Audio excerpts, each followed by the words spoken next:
we're going back to 1776. As I sewed these stars and stripes, I envisioned a nation where all could live free. Huzzah! The Betsy Ross House is a historic house museum in Old City, Philadelphia. It's one of the most visited historic sites in the country. The house was built in 1740, and Betsy lives here from 1776 to 1779. Betsy's working in her shop when General George Washington walks in. And I mean, this guy is huge. 6'2" in the 1700s?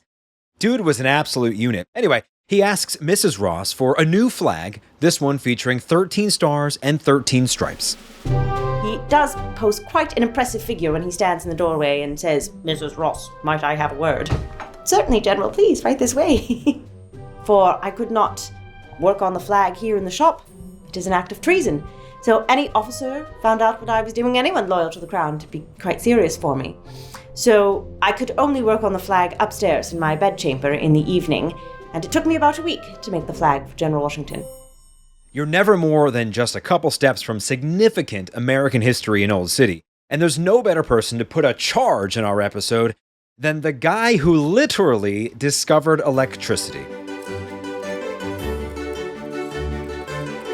Benjamin. Dan. Actually, they call me Dr. Franklin. Of course. She's a real beaut. Oh, she is, indeed. Carpenter's Hall, it's the home of the Carpenters Company of Philadelphia. They had a big party here in 1774 that I missed because I happened to be in London at the time, but it was already what we had as grievances against the British. This was 2 years before we were to declare our independence.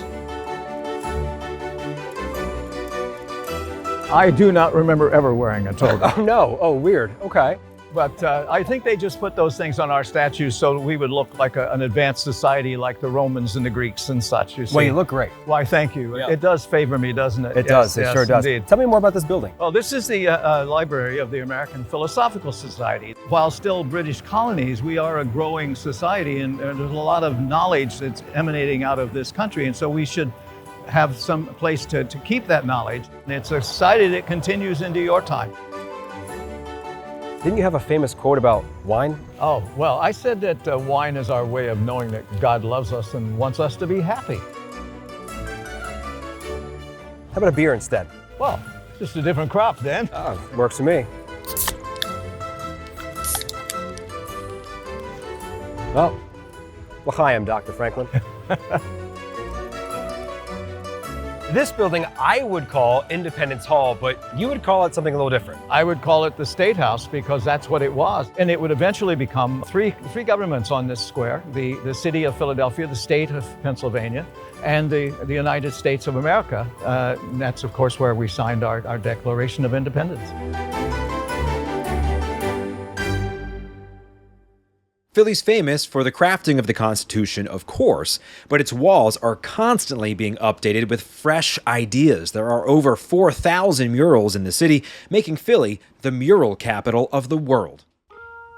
I'm here with David and Jane. Jane is the executive director of Mural Arts Philly. We're going to be taking a look at some of the amazing artwork down Broad Street, the main street in the city of Philadelphia. But Jane, I do want to ask you, there is an inarguable link between sports and arts in this town. Why is that? Every neighborhood has a work of art that speaks to people's hearts and souls and lives. And our teams do the same thing. They make us cheer for our city and we feel good about it. And David, how many murals have you painted throughout the city? About 250. 250. Okay, well, let's go check out one of yours right now. David, you painted this beautiful mural behind us of four of the most famous boxers of all time. And of course, boxing in the city of Philadelphia have a long history. The building it's actually painted on is a venue known as the legendary Blue Horizon, which many of the boxers from Philadelphia fought at. Also this from Rocky when he fights Spider Rico, was also fought at the Blue Horizon. Jane, we're working our way south. We're now at Broad and Spring Garden for a really beautiful mural. This is by Meg Seligman, a really wonderful artist. It's called Common Threads. The woman that you see up there, that's Tamika, and she is actually a poet. And as the mural was being painted, she wrote this really glorious poem called Common Threads. And it was so nice because then when we restored it, Tamika came back and she read the poem.